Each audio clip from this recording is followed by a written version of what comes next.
মিনা এই নে পেট্রোল, আর সামনে দেখ আমাদের চাচা এখন ঘুমাতে যাবে। যখনই আমাদের চাচা ঘুমাতে যাবে তখন আমরা পেট্রোল ঢেলে আগুন লাগিয়ে দিব। এরপরে আমাদের চাচা আগুনে পুড়ে মারা যাবে। হ্যাঁ, তারপরে আমরা সব জমির মালিক হয়ে যাব। রামু, আমার তো অনেক ঘুম পেয়েছে, আমি এখন ঘুমাবো। তুইও যাই ঘুমিয়ে পড়। ঠিক আছে মালিক। চল, চলে গেছে, এখন যাওয়া যাক।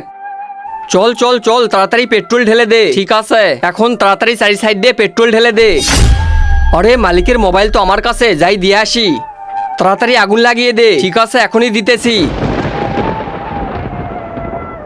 চল চল, তাড়াতাড়ি লুকিয়ে পড়, লুকিয়ে লুকিয়ে দেখবো। আরে এখানে আগুন কিভাবে লাগলো? আরে মালিক, মালিক আমি চলে এসেছি, আপনাকে কিছু হতে দেবো না, ওঠেন তাড়াতাড়ি, এখান থেকে পালিয়ে যাই।